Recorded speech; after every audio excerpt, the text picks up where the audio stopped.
해질녘의 공기는 시장 좌판에서 남은 생선 비린내와 잘 익은 과일에 단내가 뒤섞여 묘한 활기를 띠고 있었다. 서울의 번잡함에서 한 발짝 비켜난 이 오래된 동네 시장은 하루의 끝을 맞이하며 마지막 소란을 피우고 있었다. 상인들의 목청 높은 외침과 흥정하는 주부들의 목소리, 아이들의 웃음소리가 뒤엉켜 하나의 거대한 삶의 교향곡을 연주했다.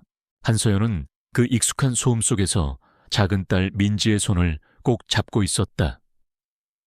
그녀의 시선은 마감 세일 팻말이 붙은 채소 가게의 좌판에 고정되어 있었다. 그녀의 눈은 매처럼 날카롭게 움직이며 시들기 직전의 생명력과 아직은 식탁에 오를 자격이 있는 신선함 사이에 아슬아슬한 경계를 정확히 포착해냈다. 수많은 주부들 사이에서 그녀의 움직임은 군더더기 없이 효율적이었다. 섬세하지만 망설임 없는 손길로 시금치 한 단을 집어들고 뿌리 부분을 확인한 뒤 이내 더 실해 보이는 다른 단으로 바꾸어 들었다. 엄마, 오늘 저녁은 시금치 무침이야. 5살 배기 민지가 고사리 같은 손으로 서연의 옷자락을 잡아당기며 물었다. 똘망똘망한 눈동자가 호기심으로 반짝였다. 서연은 딸을 향해 부드럽게 미소 지었다. 고된 삶의 흔적이 희미하게 배어있는 얼굴이었지만 딸을 향한 시선만큼은 세상의 모든 온기를 담고 있었다. 응, 우리 민지가 좋아하는 참기름 넣고 고소하게 무쳐줄게. 두부 된장찌개랑 같이 먹으면 맛있겠지. 와, 신난다. 민지의 작은 환호성에 서연의 입가에 걸린 미소가 조금 더 깊어졌다. 이것이 그녀의 세상이었다.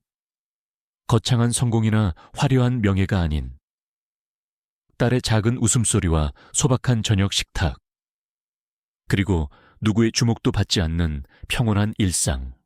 5년 전 모든 것을 버리고 이곳으로 숨어들었을 때 그녀가 간절히 원했던 것이 바로 이것이었다.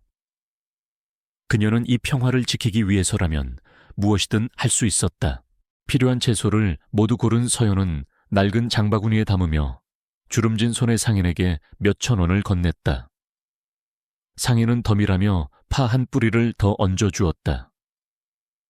작은 친절이 오가는 시장의 저녁 풍경은 언제나처럼 정겨웠다.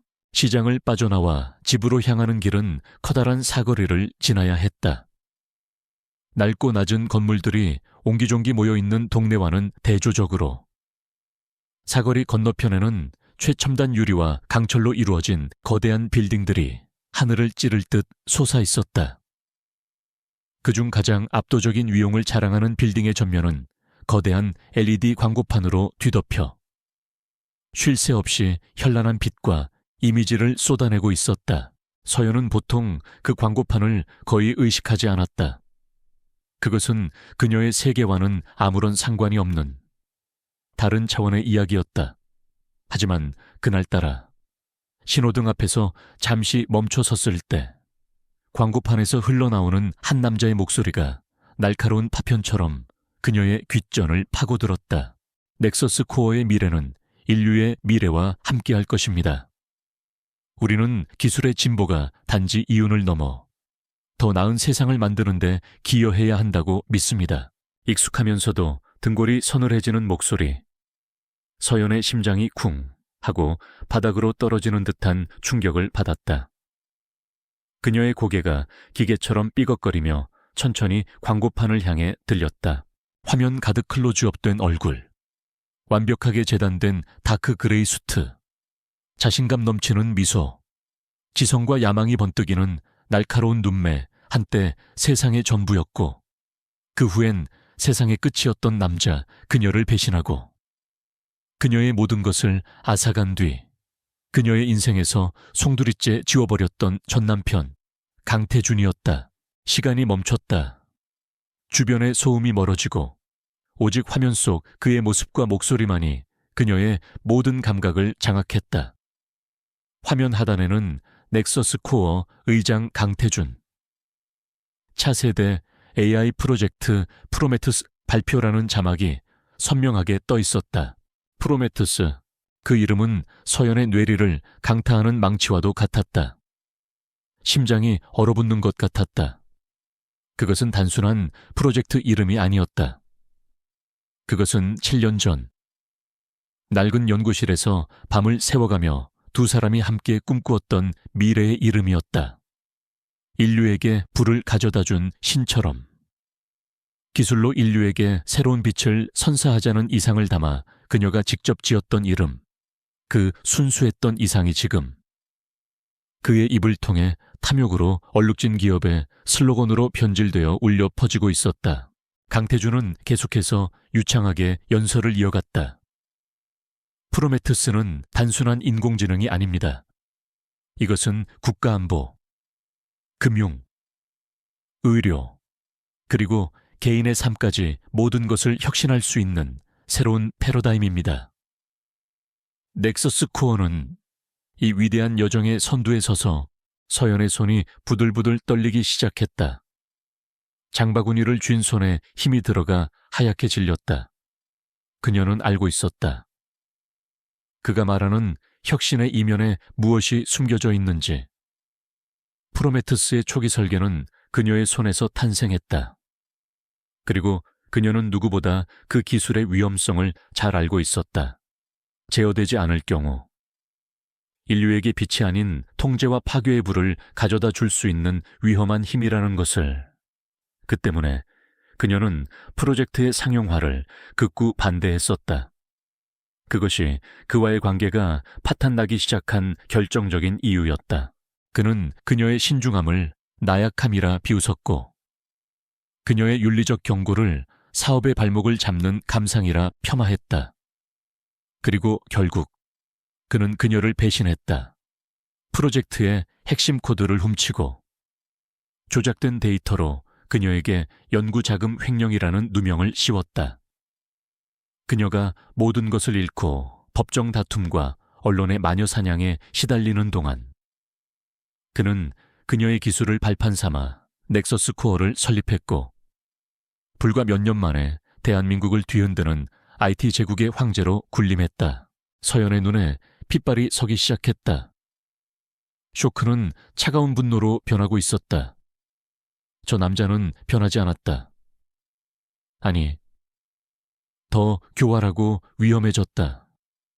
그녀가 설계했던 프로메테우스의 안전장치와 윤리적 통제 시스템을 모두 거세하고 오직 돈과 권력을 위한 괴물로 만들어 세상에 내놓으려는 것이다. 엄마, 왜 그래 어디 아파? 민지의 걱정스러운 목소리가 서연을 현실로 끌어당겼다. 딸의 맑은 눈동자가 불안하게 그녀를 올려다보고 있었다. 서연은 그제야 자신이 숨을 참고 있었다는 것을 깨달았다. 그녀는 황급히 표정을 갈무리했다. 증오와 분노로 일그러진 얼굴을 딸에게 보여줄 수는 없었다. 아니야, 괜찮아. 잠깐 다른 생각 좀 하느라. 서연은 애써 미소를 지어 보이며 딸의 머리를 쓰다듬었다. 하지만 그 미소는 유리처럼 위태로워 보였다. 그녀의 목소리는 미세하게 떨리고 있었다. 신호등이 녹색으로 바뀌었다. 사람들의 물결이 움직이기 시작했지만 서연은 한 발짝도 뗄 수 없었다. 화면 속 강태준은 연설의 마지막을 향해 가고 있었다. 그는 두 팔을 벌리며 카리스마 넘치는 모습으로 외쳤다. 우리가 바로 미래입니다. 그 순간 서연의 머릿속에서 수많은 기억의 파편들이 폭풍처럼 휘몰아쳤다. 함께 밤을 새우던 연구실의 커피향, 코드의 완성을 두고 벌였던 치열한 논쟁, 성공의 순간 함께 나누었던 기쁨, 그리고 배신의 칼날이 심장에 박히던 그날의 서늘한 감각까지 그녀는 도망쳤다. 자신의 이름도, 과거도, 꿈도 모두 지우고 오직 민지를 지키기 위해 어둠 속으로 숨어들었다. 지난 5년간 한서연이라는 이름은 죽었다. 오직 민지 엄마로만 살아왔다. 그것으로 충분하다고, 그것이 행복이라고 스스로를 세뇌하며 버텨왔다. 하지만 지금 저 거대한 화면 속 남자가 그녀의 필사적인 노력을 비웃고 있었다. 그는 그녀가 묻어버린 과거를 화려하게 포장하여 자신의 전리품처럼 흔들어대고 있었다. 그리고 더 끔찍한 것은 그가 흔들고 있는 것이 단순한 과거가 아니라 세상을 위협할 수 있는 시한폭탄이라는 사실이었다. 횡단보도를 건너는 인파 속에서 서연은 홀로 섬처럼 서 있었다. 장바구니 속 시금치와 두부가 갑자기 너무나도 비현실적으로 느껴졌다. 지난 5년간 그녀가 지켜온 소박하고 평온했던 세상에 거대한 균열이 가기 시작했다. 그 균열 틈으로 잊고 있던 한서연이, 천재 개발자 헬레나가 깨어나고 있었다. 엄마, 가자, 배고파. 민지가 다시 한번 옷자락을 잡아 끌었다. 그 작은 손길이 서연을 붙잡는 마지막 앵커였다. 그녀는 심호흡을 했다. 그리고 마침내 굳어있던 발걸음을 뗐다. 딸의 손을 잡고 횡단보도를 건너는 그녀의 뒷모습은 여느 평범한 주부와 다를 바 없었다. 하지만 그녀의 눈빛은 더 이상 과거의 온화함을 담고 있지 않았다. 차갑게 가라앉은 눈동자 속에서는 폭풍 전야의 고요함, 그리고 강철처럼 단단한 결의가 이글거리고 있었다. 집으로 돌아가는 길, 그녀는 아무 말도 하지 않았다. 머릿속은 복잡한 코드처럼 얽혀 돌아가기 시작했다. 강태준, 넥서스 코어, 그리고 프로메테스. 그녀는 더 이상 도망칠 수 없었다. 그가 세상을 향해 쏘아올린 신호탄은 잠들어 있던 그녀를 깨우는 기폭장치이기도 했다. 평온했던 저녁은 끝났다. 전쟁이 시작되고 있었다. 집 안으로 들어서자마자 익숙한 현관의 공기가 서연을 감쌌다. 밖의 소란스러움과는 단절된 그녀와 민지만의 작은 왕국. 서연은 애써 아무 일도 없었다는 듯 방금 전 사거리에서 겪었던 심장의 동요를 가슴 깊은 곳에 억지로 눌러 담았다. 민지야, 손부터 씻자. 그녀의 목소리는 놀랍도록 차분했다. 그녀는 기계적으로 장바구니를 내려놓고 민지의 손을 잡아 화장실로 이끌었다. 따뜻한 물과 비누 거품, 아이의 장난기, 어린 물장구 소리. 이 모든 평범한 일상의 행위들이 오늘따라 위태로운 현실을 가리는 얇은 막처럼 느껴졌다.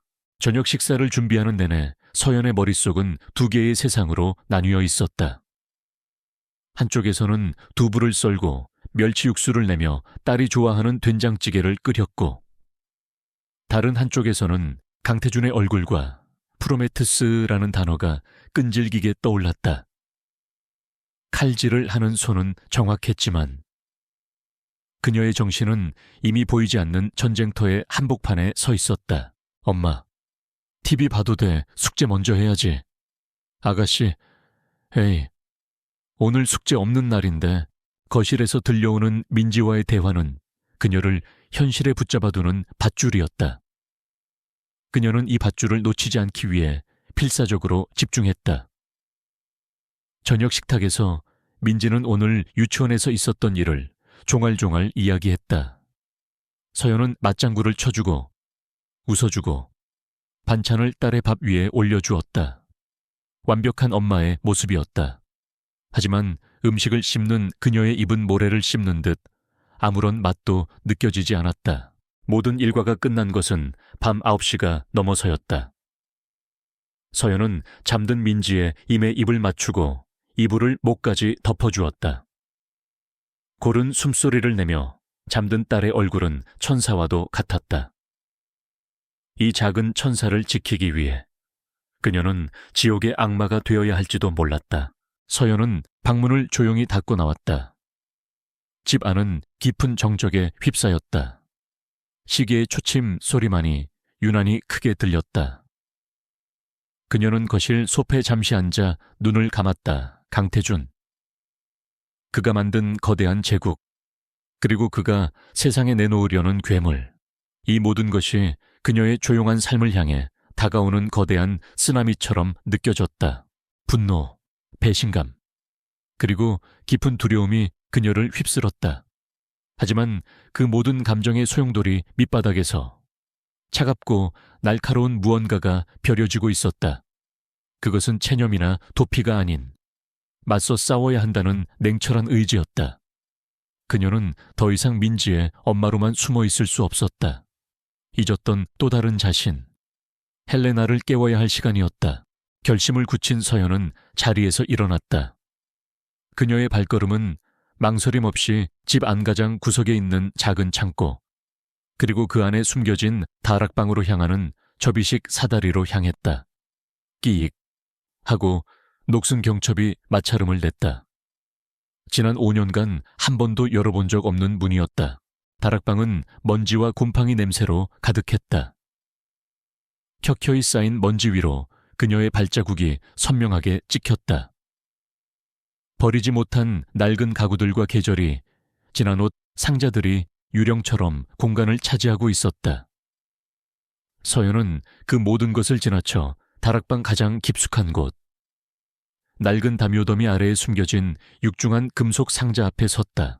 군용 등급의 강화 플라스틱으로 만들어진 상자였다. 단순한 자물쇠가 아닌 복잡한 다이얼 방식의 잠금 장치가 2개나 달려 있었다.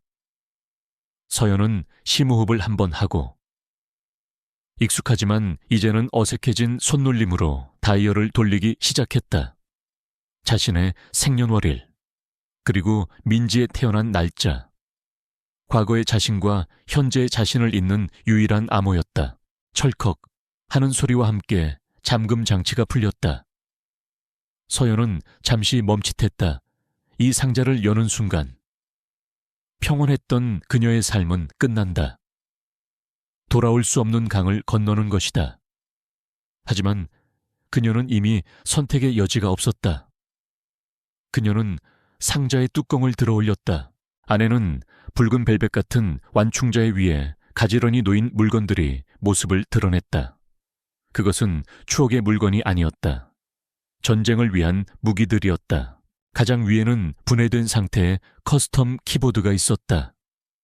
일반 키보드와는 달리 키압과 배열이 그녀의 손에 완벽하게 맞춰져 있고, 키 입력 신호를 암호화하는 특수 칩이 내장된 모델이었다. 그 옆에는 손바닥만 한 크기의 검은색 장비가 있었다. 다중 VPN과 프록시 서버를 하드웨어적으로 구현하여 IP 추적을 원천적으로 불가능하게 만드는 라우터. 케르베로스였다. 그리고 그 중심에는 티타늄 합금 케이스에 담긴 외장 하드 드라이브가 있었다. 군사 기밀을 저장하는 데 사용되는 256비트 AES 암호화가 겹겹이 적용된 그녀가 직접 설계한 저장 장치였다. 그 안에는 그녀의 과거 모든 것이 담겨 있었다. 헬레나로서 활동했던 시절의 모든 데이터, 그녀가 개발했던 해킹 툴과 방어 시스템의 소스 코드, 그리고 강태준의 배신을 증명할 수 있는 결정적인 증거들의 원본. 서연은 조심스럽게 그것들을 꺼내 들었다. 마치 오랫동안 잠들어 있던 전사가 자신의 검과 갑옷을 다시 찾아든 것 같았다. 그녀는 장비들을 챙겨 다락방을 내려왔다. 그녀의 작업 공간은 침실의 작은 붙박이장이었다. 방음제를 덧대고 외부와는 완전히 차단된 전용 회선을 비밀리에 설치해둔 그녀만의 요새였다. 그녀는 책상 위에 장비들을 설치하기 시작했다. 케이블을 연결하고 키보드를 조립하는 그녀의 손놀림은 조금의 막힘도 없었다. 지난 5년간 시금치를 다듬고 젖은 빨래를 널던 바로 그 손이었다. 모든 준비를 마친 그녀는 의자에 앉아 컴퓨터에 전원을 켰다. 화려한 그래픽 인터페이스 대신 검은 화면에 녹색 글씨가 깜빡이는 텍스트 기반의 운영체제가 부칭되었다. 그녀가 직접 커스터마이징한 보안에 극도로 특화된 시스템이었다. 로그인 헬레나. 그녀는 자신의 옛 이름을 타이핑했다. 엔터키를 누르자 화면 가득 복잡한 코드들이 폭포수처럼 쏟아져 내렸다. 그녀의 눈이 가늘어졌다. 이제 그녀는 더 이상 한서연이 아니었다. 디지털 세계의 유령. 누구도 잡을 수 없는 그림자. 헬레나로 돌아온 것이다. 첫 번째 목표는 정찰이었다. 넥서스 코어의 방어 체계가 어느 정도 수준인지, 그리고 강태준이 프로메테스를 어디까지 변질시켰는지 확인해야 했다. 파괴가 아닌 정보 수집이 우선이었다. 그녀의 손가락이 키보드 위에서 춤을 추기 시작했다. 그녀는 먼저 다중의 가상 사설망을 통해 자신의 위치를 전 세계 수십 개의 서버로 분산시켰다. 아이슬란드의 데이터 센터에서 시작된 그녀의 접속 신호는 브라질의 한 대학 서버를 거쳐 동유럽의 보안이 허술한 웹호스팅 업체를 경유하는 식으로 몇 겹의 위장을 거쳤다. 마치 유령처럼. 그녀는 자신의 디지털 발자국을 지워가며 넥서스 코어의 성벽으로 접근했다. 넥서스 코어의 외부 방화벽은 예상대로 철옹성이었다. 최첨단 침입 탐지 시스템과 인공지능 기반의 방어 알고리즘이 14시간 내내 모든 데이터 패킷을 감시하고 있었다. 정면 돌파는 자살 행위였다. 하지만 헬레나는 성문을 부수는 야만인이 아니었다. 그녀는 성벽의 가장 작은 균열을 찾아내는 암살자였다. 그녀는 넥서스 코어의 시스템을 직접 공격하는 대신 그들의 협력업체와 자회사들의 목록을 훑기 시작했다. 거대한 기업일수록 연결된 고리는 많고 그 중에는 반드시 약한 고리가 존재하기 마련이다. 몇 시간의 탐색 끝에 그녀는 목표물을 찾아냈다. 넥서스 코어의 구내식당 식자재를 납품하는 작은 케이터링 업체였다. 대부분의 보안 관리자들이 무시하고 지나칠 법한 아주 사소한 연결점이었다. 그녀는 그 업체의 허술한 웹사이트에 침투해 들어갔다. 그리고 그곳에서 넥서스 코어의 내부 인트라넷과 연결된 유지보수용 임시 접속 포트를 발견했다. 강태준의 오만한 성격상 이런 사소한 부분의 관리는 하청에 재하청을 주었을 것이고 보안 프로토콜은 형식에 불과할 터였다. 그녀의 예상이 맞았다. 그녀는 자신이 과거에 만들어 두었던 스텔스 악성 코드를 약간 변형하여 식자재 발주소 파일로 위장해 그 포트를 통해 내부망으로 흘려보냈다. 코드는 아무런 활동도 하지 않고 그저 내부 네트워크의 데이터 흐름을 조용히 관찰하며 가장 깊숙한 곳으로 흘러 들어갈 뿐이었다. 마치 혈관을 따라 흐르는 독처럼 마침내 그녀의 코드가 넥서스 코어의 데이터 아카이브 서버, 그 중에서도 프로젝트 관련 문서들이 보관된 구역에 도달했다. 그녀는 서버의 관리자 권한을 탈취하는 대신 가장 낮은 읽기 권한만을 획득했다. 경보를 울리지 않고 최대한 조용히 정보를 빼내기 위함이었다. 그녀의 눈앞에 프로젝트 프로메티우스 관련 파일 목록이 나타났다. 그녀는 심장이 차갑게 식는 것을 느끼며 프로젝트의 기술 개요서와 사업 계획서를 열었다. 화면을 스크롤하는 그녀의 눈동자가 분노로 타올랐다. 모든 것이 그녀의 예상을 뛰어넘을 정도로 최악이었다. 그녀가 심혈을 기울여 설계했던 AI의 윤리적 판단 회로는 비효율적이라는 이유로 제거되어 있었다. 개인정보의 익명화를 보장하는 데이터 암호화 프로토콜은 더 빠른 데이터 처리를 위해 단순화되어 있었고 시스템의 폭주를 막기 위한 다중 안전 장치는 대부분 해제된 상태였다. 강태준은 그녀의 발명품을 거세하고 변질시켜 통제 불가능한 괴물로 만들어버린 것이다.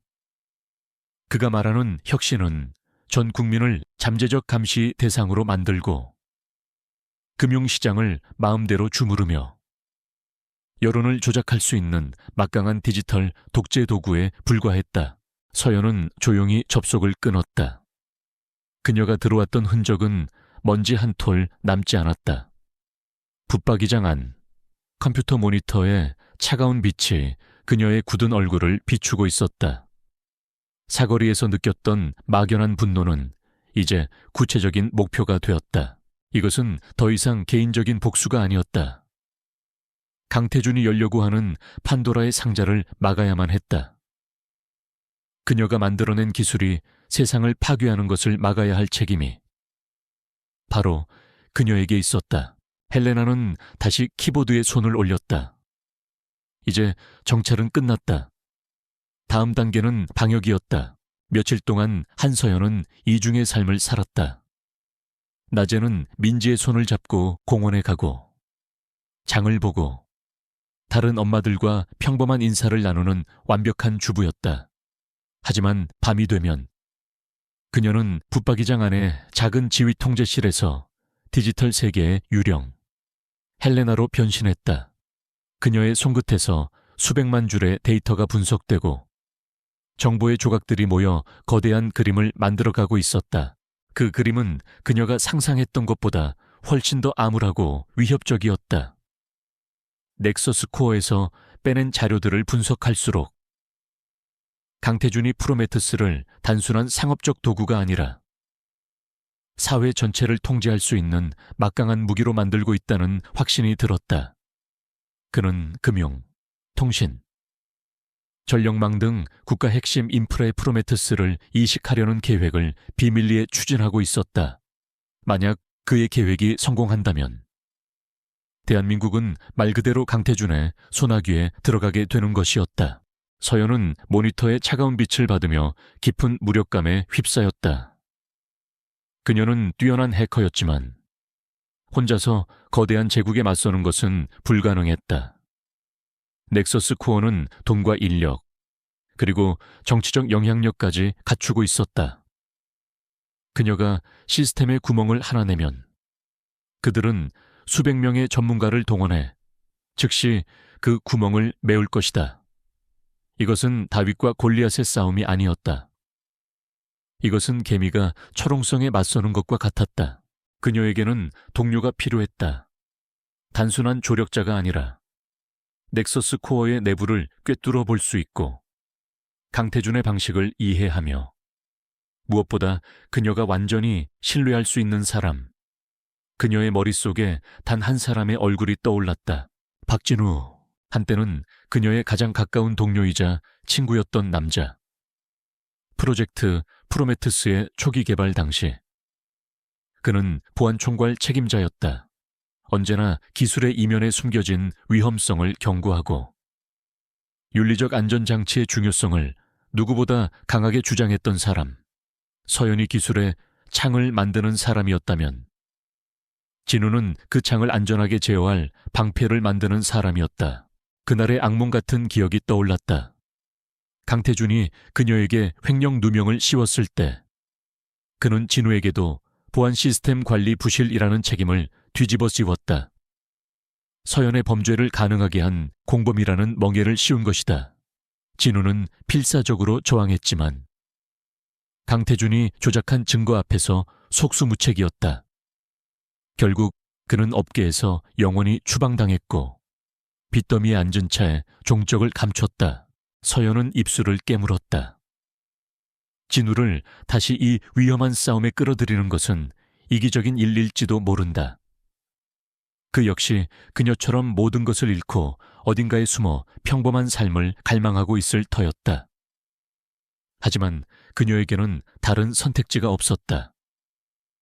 프로메테스를 막기 위해서는 그의 전문성이 절실히 필요했다.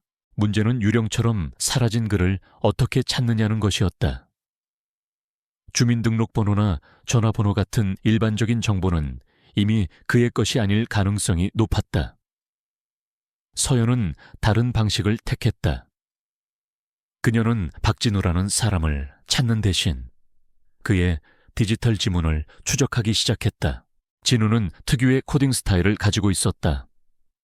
간결하고 효율적이며 보안을 최우선으로 고려하는 완벽주의적인 스타일 또한 그는 오래된 암호학 기술이나 고전적인 해킹 기법에 대해 토론하는 것을 즐겼다. 서연은 그가 활동할 만한 곳, 즉 일반인들은 알지도 못하는 극소수의 전문가들만 접속하는 암호화된 다크웹 포럼들을 샅샅이 뒤지기 시작했다. 며칠 밤낮으로 수십 개의 포럼을 뒤지던 그녀는 마침내 희미한 흔적을 발견했다. 체스마스터라는 아이디를 사용하는 한 유저가 올린 글이었다. 그가 제시한 암호 해독 알고리즘의 구조에서 서연은 진우 특유의 논리 전개 방식을 발견했다. 심장이 세차게 뛰기 시작했다. 이제 그를 수면 위로 끌어내야 했다. 서연은 헬레나의 이름으로 그 포럼에 새로운 게시물을 올렸다.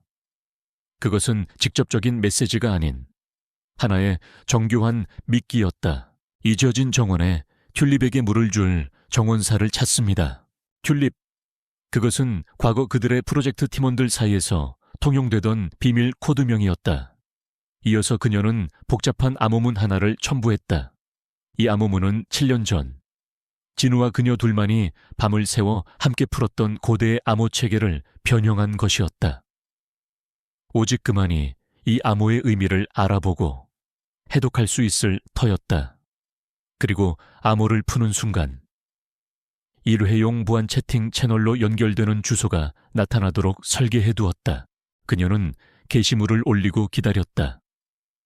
그것은 망망대해에 편지를 띄워보내는 것과 같은 심정이었다. 하루, 이틀, 사흘이 지나도 아무런 반응이 없었다. 그녀는 점점 초조해졌다. 그가 이미 인터넷을 완전히 끊었을 수도 있고, 혹은 미끼를 보고도 의도적으로 무시하는 것일 수도 있었다. 나흘째 되던 날 밤, 그녀가 거의 포기하려던 순간이었다. 조용하던 그녀의 시스템에 작은 경고 알림이 떴다. 누군가 그녀가 만들어둔 보안 채널에 접속했다. 서연은 마른 침을 삼키며 채팅창을 열었다.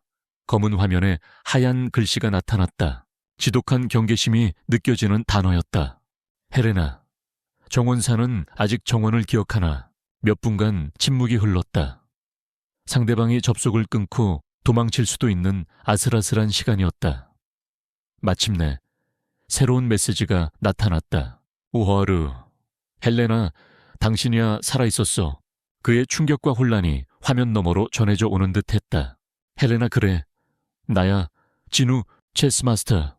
젠장, 어떻게 날 찾았지? 원하는 게 뭐야? 날 내버려둬. 그의 반응은 격렬했다. 분노와 두려움이 뒤섞여 있었다. 그는 상처 입은 짐승처럼 나를 세웠다. 헬레나, 미안해. 하지만 당신이 필요해. 체스마스터. 필요하다고 웃기지 마. 당신과 강태준 때문에 내 인생은 끝났어. 이제 와서 뭘 어쩌라는 거야. 난 다 잊고 새로 시작했어. 내겐 이제 가족이 있다고. 다시는 그 지옥으로 돌아가지 않아. 그의 절규에 서연의 가슴이 아파왔다. 그녀는 그의 고통을 이해했다. 하지만 여기서 물러설 수는 없었다. 헬레나, 복수하자는 게 아니야. 이건 그보다 더 중요한 문제야. 강태준이 프로메테스를 세상에 내놓으려고 해. 체스마스터, 그게 뭐 어쨌다는 건데. 그 괴물이 세상에 나오든 말든 이제 나와는 상관없는 일이야.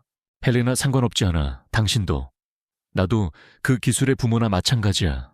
그리고 강태준이 우리의 아이를 괴물로 만들었어. 서연은 더 이상 감정에 호소하는 것이 무의미하다는 것을 깨달았다. 그녀는 그에게 엔지니어로서의 언어로 말을 걸어야 했다. 그녀는 자신이 넥서스 코어에서 빼낸 프로메테스의 소스 코드 중 극히 일부분을 복사해서 그에게 전송했다. 헬레나, 다른 건 보지 말고. 코어 스케줄러의 캐스케이드 실패, 캣케이드 페일리어. 예외 처리 루틴만 봐. 뭐가 보이지? 그녀의 메시지 이후 채팅창은 다시 깊은 침묵에 빠졌다. 진우는 분명 망설이고 있을 것이다. 하지만 동시에 그는 천생 엔지니어였다. 그의 지적 호기심과 전문가로서의 본능이 두려움을 이기기 시작할 것이었다. 10분쯤 지났을까? 서연이 숨을 죽이고 기다리던 그때 진우에게서 메시지가 도착했다. 체스마스터, 시던스젠, 말도 안 돼. 그의 메시지는 이전의 분노와는 다른 차가운 경악을 담고 있었다. 체스마스터, 이건 버그가 아니야. 의도적으로 비워둔 구멍이야. 특정 조건이 충족되면 시스템 전체가 연쇄적으로 붕괴하도록 설계되어 있어.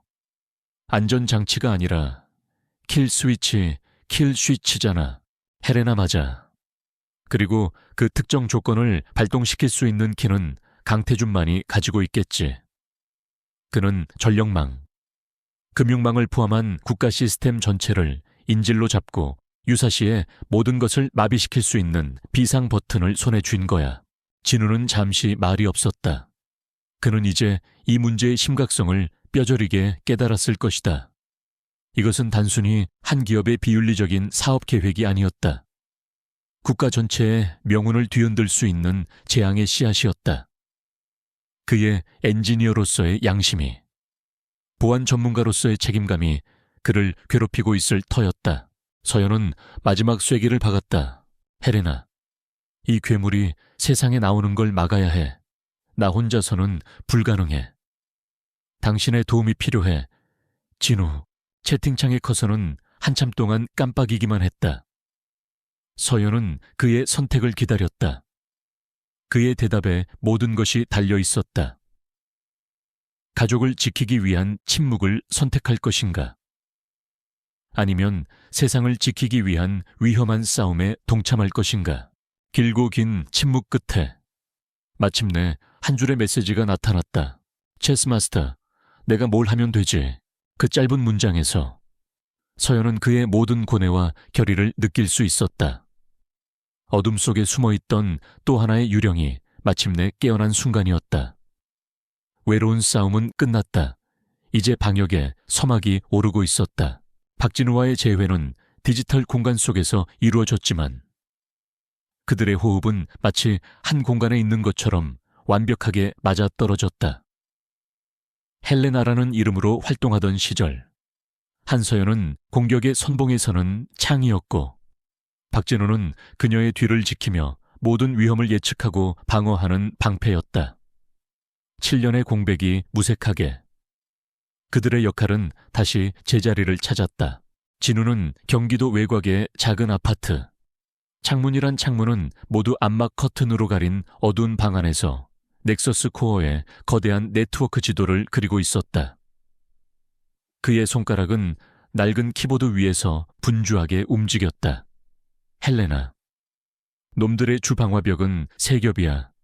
첫 번째는 상용 솔루션이지만 두 번째부터는 놈들이 자체 개발한 AI 기반의 방어 시스템. 아르고스쿨가 지키고 있어 24시간 내내 변칙적인 트래픽을 학습하고 스스로 방어 패턴을 바꾸지.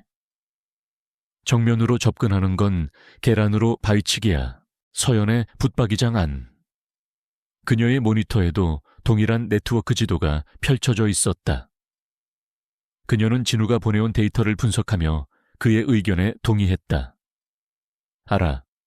강태준의 방식이지. 그는 언제나 정면의 적을 압도하는 데만 집중해.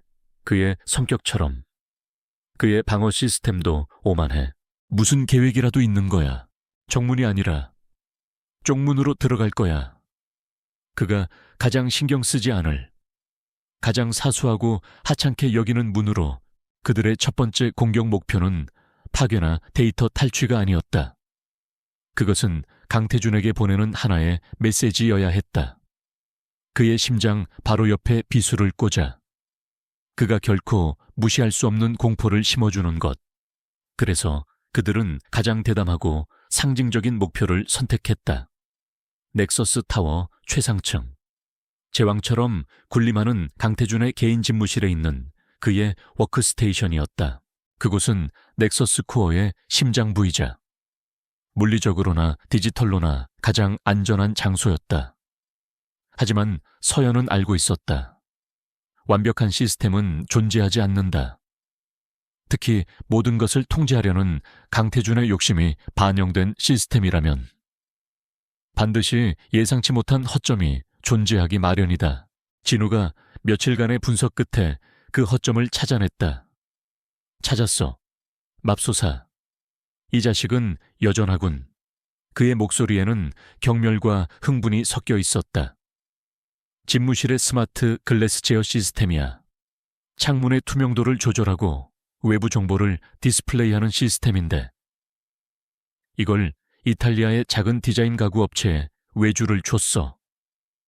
문제는 이 시스템이 빌딩의 중앙 공조 시스템과 같은 네트워크 라인을 공유한다는 거야. 아마 미관상의 이유로 별도의 네트워크 공사를 하지 않은 거겠지. 보아는 서연이 짧게 물었다. 형편없어. 기본적인 암호화 프로토콜뿐이야. 강태준은 창문 따위를 누가 해킹할 거라고는 상상도 못하는 거지. 공조 시스템을 통해 내부망으로.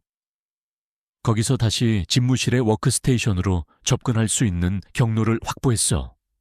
하지만 경로 중간에 최소 4개의 감시 센서가 있어.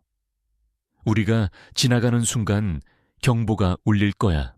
그럼 경보가 울리기 전에 지나가면 돼. 작전은 달빛조차 없는 금음날 밤에 시작되었다. 서연은 헬레나가 되어 디지털 세계의 어둠 속으로 스며들었다. 그녀의 첫 번째 관문은 이탈리아 가구업체의 서버였다. 예상대로 보안은 허술했고 관리자 계정을 얻는 데는 10분도 채 걸리지 않았다. 그녀는 그곳을 발판 삼아 넥서스 타워의 스마트 글래스 제어 시스템으로 미끄러져 들어갔다. 헬레나, 첫 번째 센서 접근 중 30초 후에 전기 시스템 체크가 있어. 그 안에 통과해야 해. 진우의 긴장된 목소리가 암호화된 통신 채널을 통해 들려왔다. 서연의 손가락이 가속했다. 그녀는 센서를 직접 공격하는 대신 센서가 정상이라고 보고하는 로그 데이터를 조작하여 시스템 체크를 통과하는 방식을 택했다. 마치 감시 카메라 앞에서 투명 망토를 두른 것처럼 그녀는 자신의 존재를 지우며 나아갔다. 두 번째 센서 통과. 좋아. 이제 중앙 공조 시스템이다. 여기서부터는 아르고스의 감시 영역이야. 아주 작은 데이터 패킷이라도 이상 징후가 보이면 즉시 격리될 거야. 서연은 숨을 죽였다. 이제부터는 한 걸음 한 걸음이 살얼음판을 걷는 것과 같았다. 그녀는 자신의 코드를 공조 시스템의 온도 조절 신호와 완벽하게 동기화시켰다. 그녀의 침투 코드는 시스템에게 정상적인 온도 정보를 보내는 데이터 패킷의 일부처럼 보였다. 수백만 개의 데이터가 오가는 거대한 흐름 속에서 그녀는 하나의 물 분자가 되어 강을 거슬러 올라가고 있었다. 마침내 그녀는 강태준의 개인 워크스테이션 네트워크 포트에 도달했다. 마지막 방화벽. 하지만 그녀는 이미 내부자였다. 그녀는 자신이 과거에 만들어 두었던 오직 그녀만이 아는 마스터키, 비상 접근용 백도어를 이용했다. 강태준은 시스템을 통째로 훔쳐갔지만 그 안에 숨겨진 설계자의 비밀 서명까지는 미처 발견하지 못했던 것이다. 성공이었다. 그녀는 넥서스 코어 제국의 심장, 폭군의 왕좌에 발을 들였다. 진우의 안도하는 숨소리가 들려왔다. 서연은 파괴를 행하지 않았다. 그녀는 복잡한 악성 코드를 심는 대신 지극히 단순하고 예술적인 두 가지 흔적을 남겼다. 첫째, 그녀는 작은 스크립트 하나를 심었다. 강태준이 다음날 아침 컴퓨터를 켰을 때 그의 화면 중앙에 아스키 아트로 만들어진 한 송이의 튤립이 피어나는 스크립트였다. 튤립은 3초 동안 만개했다가 마치 신기루처럼 아무런 흔적도 없이 사라지게 될 터였다. 그것은 그들의 순수했던 이상, 그리고 배신당한 꿈의 상징이었다. 둘째, 그녀는 그의 개인 재무 분석 프로그램의 소스 코드 안에 익명의 주석을 한 줄 남겼다.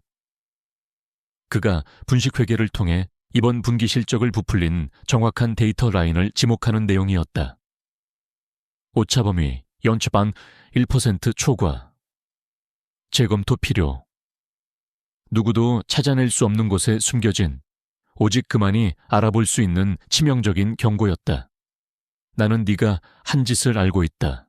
임무를 마친 그녀는 들어왔던 길을 역으로 거슬러 올라가며 자신의 모든 흔적을 완벽하게 지웠다. 그녀와 진우는 그곳에 존재했던 적이 없는 유령이었다. 다음 날 아침 강태준은 넥서스 타워 최상층 도시 전체가 발 아래 융단처럼 펼쳐진 자신의 집무실에서 만족스러운 미소를 지으며 아침을 맞이했다. 세상은 그의 발 아래 있었고 프로메테스 발표 이후 그의 주가는 천정부지로 치솟고 있었다. 그는 모든 것을 가진 남자였다. 그는 최고급 원목 책상에 앉아 워크스테이션에 전원을 켰다. 부드러운 부팅금과 함께 넥서스 코어의 로고가 나타났다. 그리고 바로 그 순간이었다. 화면 중앙에 녹색 코드로 이루어진 한 송이의 튤립이 피어났다. 강태준의 얼굴에서 미소가 사라졌다. 그의 눈이 믿을 수 없다는 듯 커졌다. 온몸의 피가 차갑게 식는 느낌이었다. 튤립. 이 세상에서 그 상징을 사용할 사람은 단 한 명뿐이었다. 그녀는 죽었거나 폐인이 되어 사회 밑바닥을 전전하고 있을 거라 생각했다.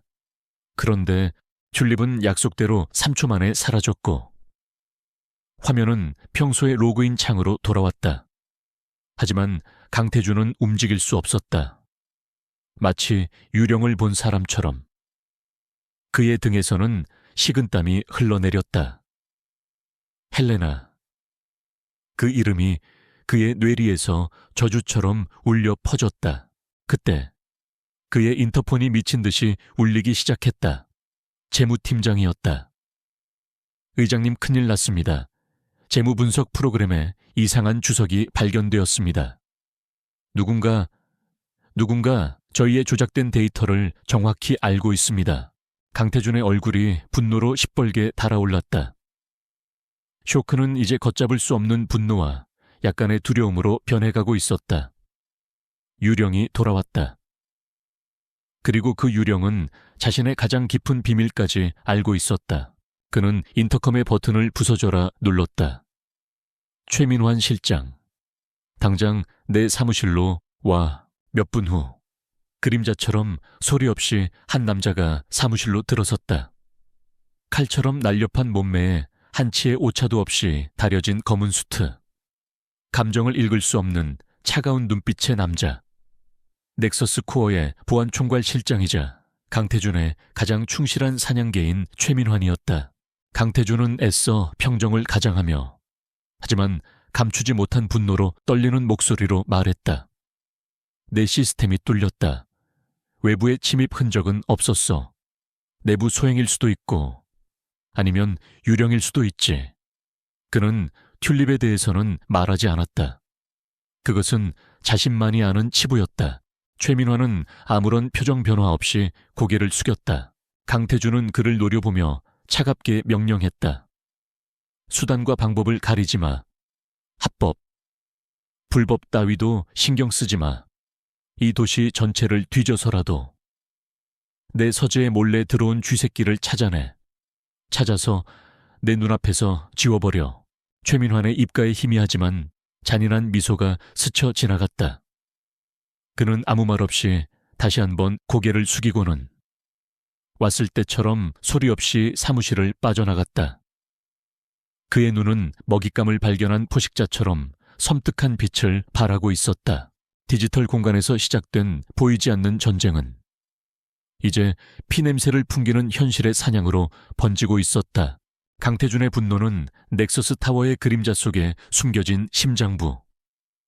통제실이라 불리는 곳에서 차가운 강철의 의지로 바뀌어 구현되고 있었다. 그곳은 공식적인 조직대는 존재하지 않는 최민환과 그의 정예팀만이 출입할 수 있는 비밀 공간이었다. 방 전체가 거대한 스크린으로 둘러싸여 있었고 그 위로는 서울의 모든 CCTV와 통신망을 감시하는 데이터들이 쉴 새 없이 흘러가고 있었다.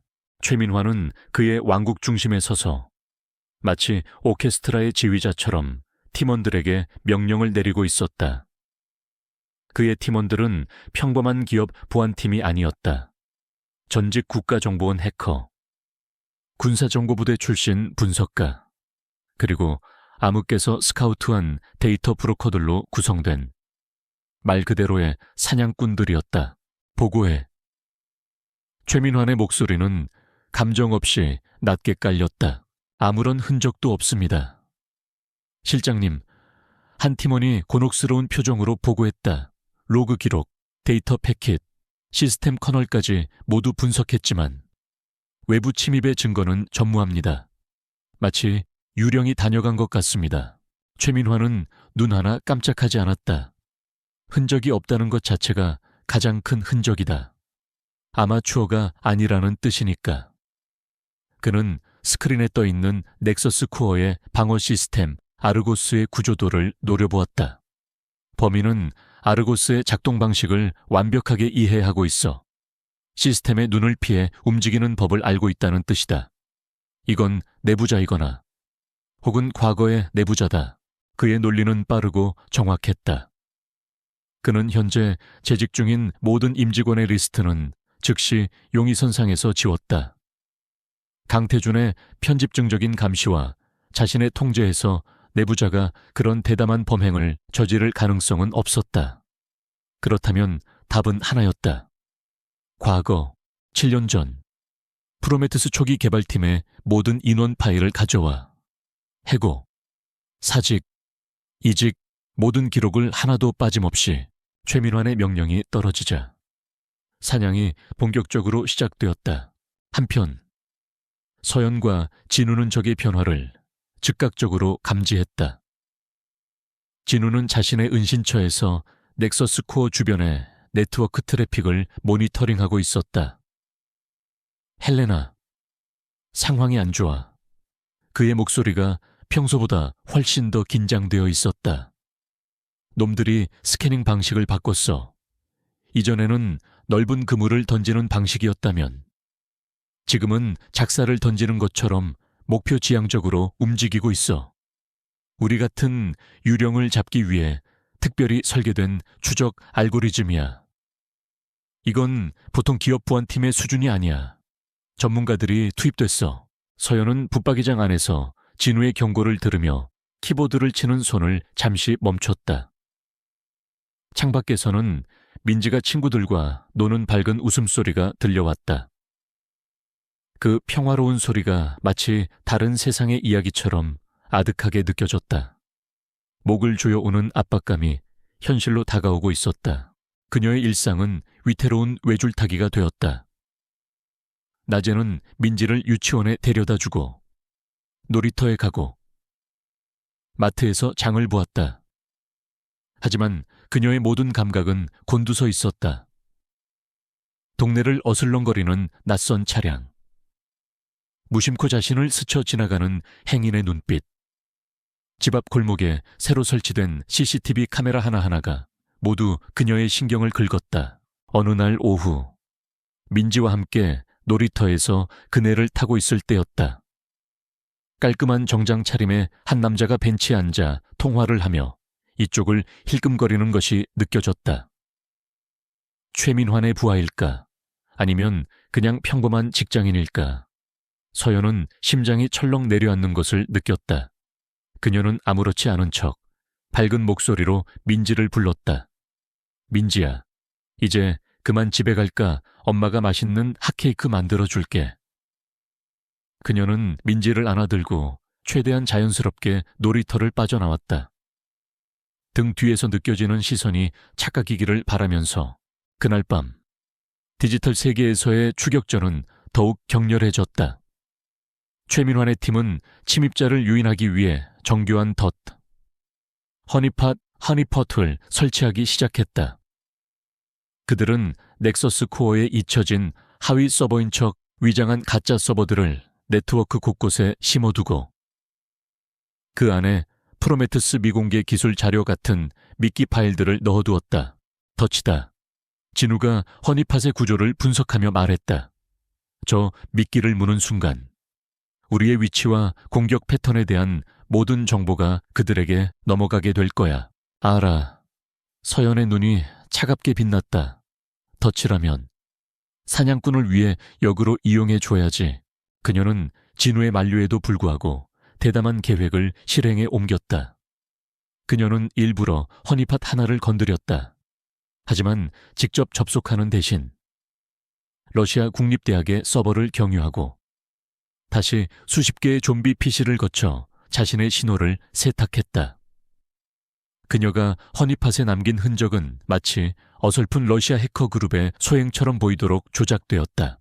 최민환의 통제실에 경보가 울렸다. 잡았습니다. 침입자, 모스크바에서 접속했습니다. 최민환의 입가에 차가운 미소가 걸렸다. 추적해 그의 팀은 며칠 동안 가짜 러시아 해커 그룹의 뒤를 쫓으며 전 세계의 네트워크를 헤집고 다녔다. 그들이 마침내 자신들이 쫓던 것이 신기루에 불과했다는 것을 깨달았을 때 서연과 진우는 그들이 벌어준 귀중한 시간 동안 넥서스 코어의 내부 시스템에 더 깊이 접근할 수 있었다. 하지만 최민환은 만만한 상대가 아니었다. 헛수고로 끝난 추격전이었지만 그는 그 속에서 아주 작은 단서 하나를 건져냈다. 허니팟에 남겨진 침입자의 공격 코드 파편.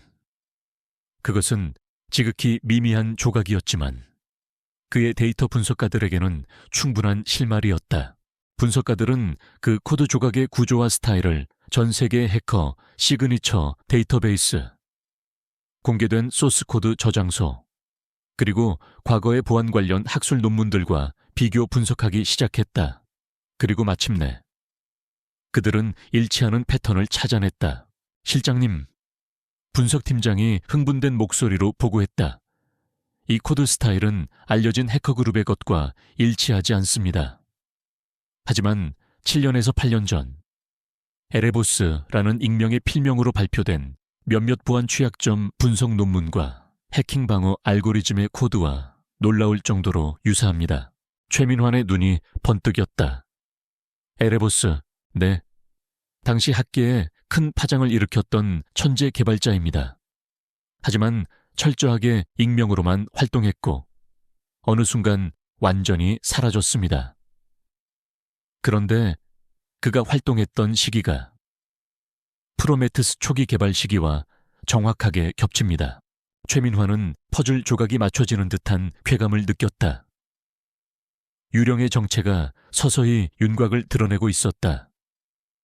그는 프로메테스 초기 개발팀 명단을 다시 스크린에 띄웠다. 그리고 에레보스의 프로필과 팀원들의 개인 파일을 하나씩 교차 검증하기 시작했다. 대부분의 팀원들은 현재의 삶이 명확하게 추적되었다. 하지만 단 한 명의 파일만이 이상했다.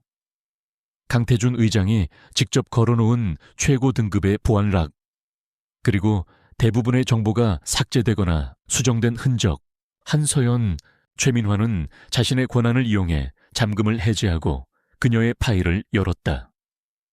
7년 전 넥서스 코어의 전신이었던 작은 연구소에서 찍은 앳된 증명사진이 화면에 나타났다.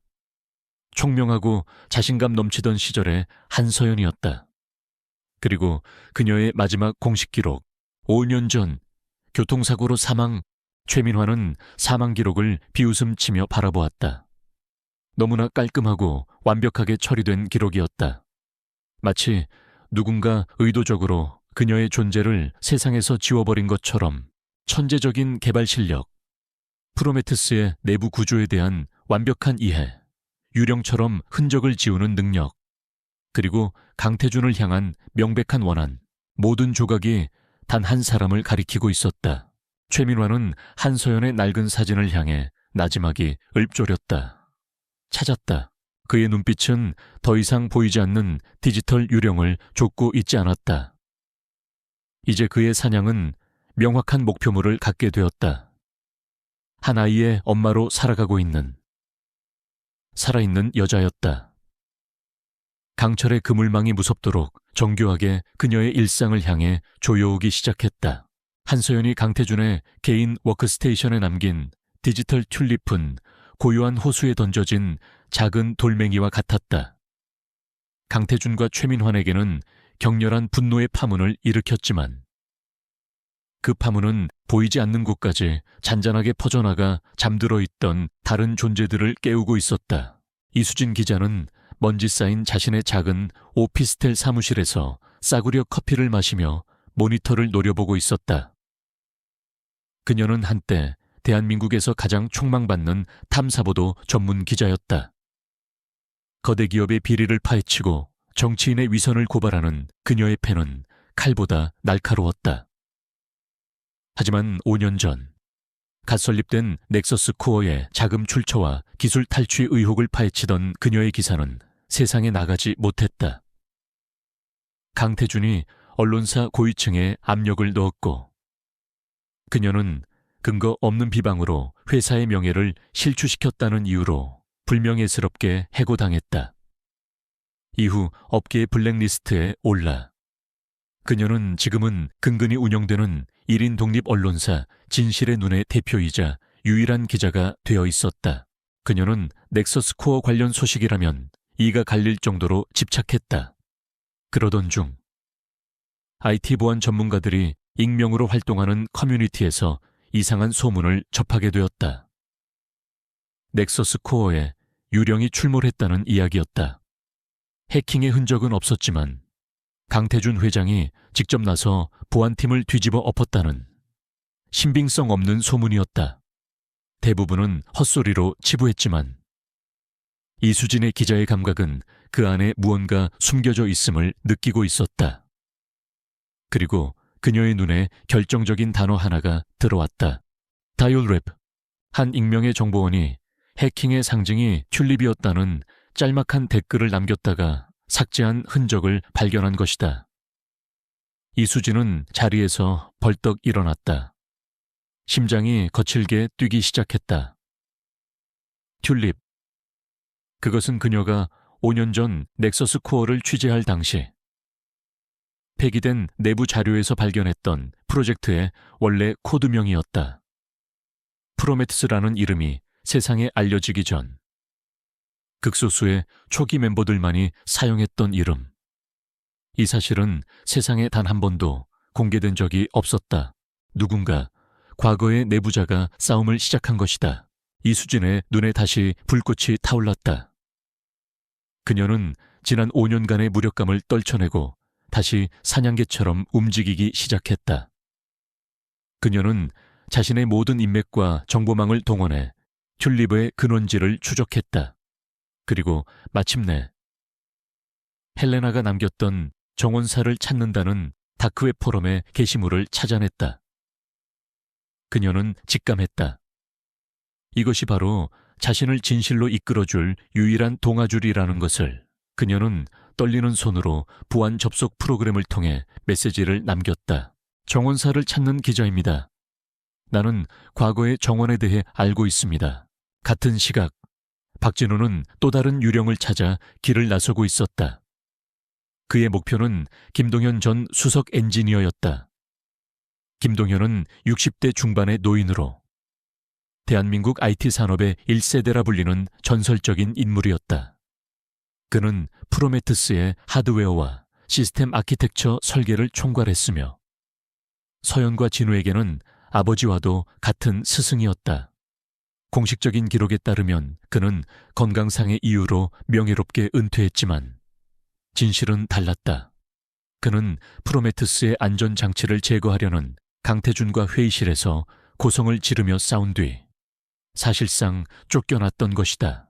진우는 김동현이 모든 디지털 기기를 불신하고 시골 어딘가에 칩거하고 있을 것이라 예상했다. 그는 자신의 모든 해킹 기술을 동원해 그의 희미한 흔적을 추적했고 마침내 강원도의 한적한 소도시에서 작은 전파상을 운영하고 있는 그를 찾아냈다. 진우는 허름한 등산객으로 위장하고 그의 가게로 들어섰다. 가게 안은 온갖 낡은 라디오와 고장난 가전제품 그리고 납땜 냄새로 가득했다. 백발이 성성한 김동현은 돋보기 안경을 쓴 채 작은 회로 기판을 들여다보고 있었다. 7년의 세월은 그의 얼굴에 깊은 주름을 남겼지만 장인의 고집이 서린 눈빛만은 여전했다. 무엇을 도와드릴까요? 김동현이 무심하게 물었다. 진우는 잠시 그를 바라보다가 가방에서 작은 회로 기판 하나를 꺼내 계산대 위에 올려놓았다. 이거 수리가 될지 모르겠습니다. 김동현은 돋보기 안경 너머로 그 기판을 살펴보았다. 그의 표정이 순간 미세하게 굳어졌다. 그것은 평범한 기판이 아니었다. 7년 전, 그가 진우, 그리고 서영과 함께 밤을 새워 만들었던 프로토타입의 일부였다. 외부에는 절대 유출된 적 없는 그들만의 열정과 신념이 담긴 증표였다. 김동현은 천천히 고개를 들어 진우를 바라보았다. 변장했지만 그는 진우의 눈빛을 알아볼 수 있었다. 자네, 오랜만입니다. 수석님, 진우가 낮은 목소리로 말했다. 김동현의 얼굴이 굳어졌다. 여긴 어쩐 일인가? 난 다 잊었네. 다신 그 이름들을 입에 담고 싶지도 않아. 저희가 만들었던 것을 바로잡고 싶습니다. 진우는 더 이상 긴 말을 하지 않았다. 그는 회로 기판을 그곳에 남겨둔 채 조용히 가게를 나섰다. 생각해 보십시오. 그날 밤 서연은 자신의 지휘 통제실에서 이수진이 보낸 메시지를 확인했다. 진우와 함께 그녀의 신원을 철저하게 검증했다. 그녀가 과거에 썼던 기사들, 해고당한 과정, 그리고 그녀가 운영하는 독립언론 진실의 눈이 대기업의 광고 하나 없이 힘들게 진실을 추적하고 있다는 사실까지. 그녀는 믿을 수 있는 아군이었다. 서연은 헬레나의 이름으로 이수진과 보안 채팅을 시작했다. 헬레나, 당신이 아는 정원에 대해 말해봐. 리포터 리. 그 정원은 튤립이라 불렸죠. 세상은 프로메테스라고 알기 전에. 그리고 그 정원의 토양은 세상을 이롭게 하는 기술이라는 순수한 이상이었지만 강태준이라는 독초가 모든 양분을 빨아들였습니다. 맞습니까? 이수진은 정확히 핵심을 짚고 있었다. 그녀는 단순한 기자가 아니었다. 진실을 갈망하는 투사였다. 한편 강원도의 작은 전파상에서 김동현은 밤새 잠을 이루지 못했다. 진우가 두고 간 회로 기판은 그의 책상 위에서 과거의 망령처럼 빛나고 있었다. 그는 평화로운 여생을 원했다. 하지만 자신이 평생을 바쳐 쌓아 올린 기술 윤리가 강태준의 손에서 괴물로 변해가는 것을 외면할 수 있는가? 그의 엔지니어로서의 자존심과 양심이 그를 괴롭혔다. 다음 날 아침, 김동현은 낡은 신문 한 부를 사들었다. 그리고 생활정보 섹션의 작은 중고물품 거래란에 아주 짧은 광고를 하나 냈다. 구형 튤립 라디오 구함, 최고가 매입, 연락 바람. 그것은 과거 그들이 만일의 사태를 대비해 약속해 두었던 아날로그 방식의 비상연락 신호였다. 도움을 주겠다는 뜻이었다.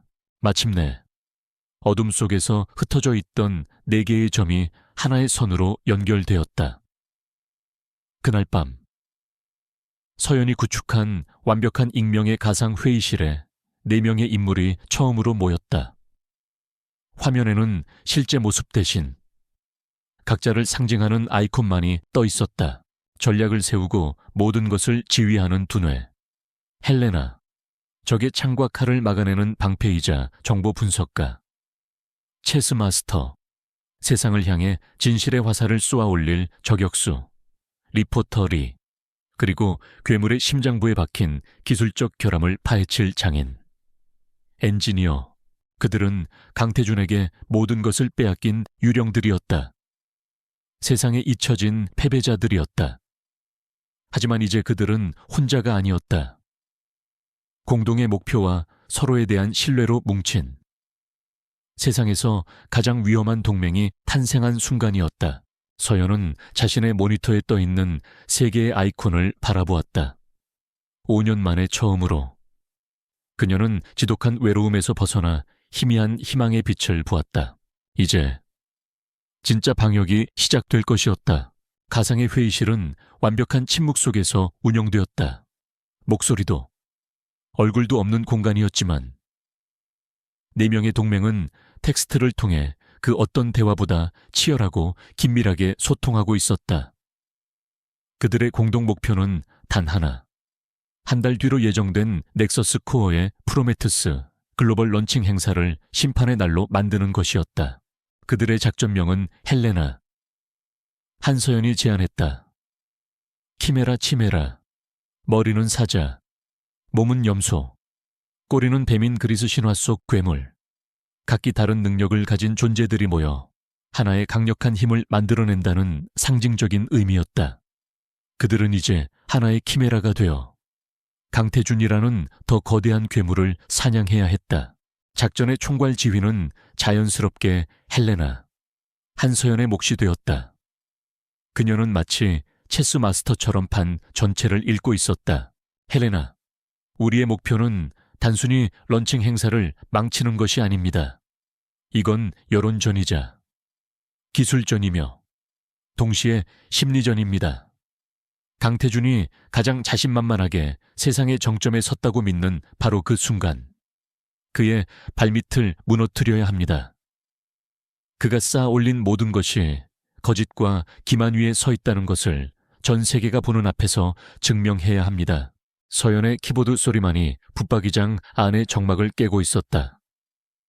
그녀는 차갑고 명료한 언어로 작전의 뼈대를 세워나갔다. 헬레나 작전은 세 개의 축으로 진행됩니다. 첫째, 진실의 창. 둘째, 트로이어의 목마. 셋째, 심판의 망치. 이 세 가지가 완벽한 타이밍에 동시에 터져야 합니다. 리포터 리, 진실의 창은 제 역할이겠군요. 이수진 기자는 자신의 낡은 오피스텔에서 마른 침을 삼켰다. 화면 너머로 느껴지는 헬레나의 카리스마에 압도당하는 기분이었다. 그녀는 지난 며칠간 헬레나가 제공한 넥서스 코어 내부 자료의 일부를 검토했다. 그것은 그녀가 5년 전 놓쳤던 퍼즐에 잃어버린 조각들이었다. 헬레나 맞습니다. 이수진 기자님은 외부에서 여론의 포문을 여는 역할을 맡아주셔야 합니다. 강태준은 국내 언론을 완벽하게 통제하고 있을 겁니다. 따라서 우리의 목표는 국내가 아닌 해외에 공신력 있는 언론사입니다. 뉴욕타임즈, 가디언, BBC 같은 곳들 말이죠. 그들이 기사를 터뜨리면 국내 언론은 막고 싶어도 막을 수 없을 겁니다. 리포터리 자료만 확실하다면 문제없습니다. 제겐 아직 국제탐사보도 네트워크에 연줄이 남아있으니까요. 하지만 그들이 믿을 만한 증거가 필요합니다. 헬레나 증거는 저희가 제공하겠습니다. 지금부터 런칭 행사 전날까지. 넥서스 코어의 비자금 조성 내역, 정관계 로비 자료, 그리고 프로메테스의 기술적 위험성을 입증하는 데이터를 모두 넘겨드리겠습니다.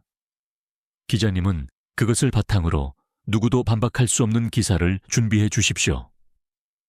런칭 행사가 시작되는 정확한 시간에 엠바고가 풀리도록 화면에는 엔지니어 김동현 전 수석의 아이콘이 깜빡였다. 엔지니어, 두 번째, 트로이의 목마는 내 몫인 것 같군. 진우의 은신처에서 멀지 않은 곳. 김동현은 자신의 낡은 전파상 작업대 위에 넥서스 코어 데이터 센터에 설계도를 펼쳐놓고 있었다. 그것은 7년 전 자신이 직접 그렸던 청사진이었다. 강태준은 건물을 새로 올렸지만 기본적인 구조와 기반 시설은 초기 설계를 그대로 따르고 있었다. 엔지니어 놈들의 메인 데이터 센터는 지하 5층에 있네. 완벽한 물리적 보안을 자랑하지.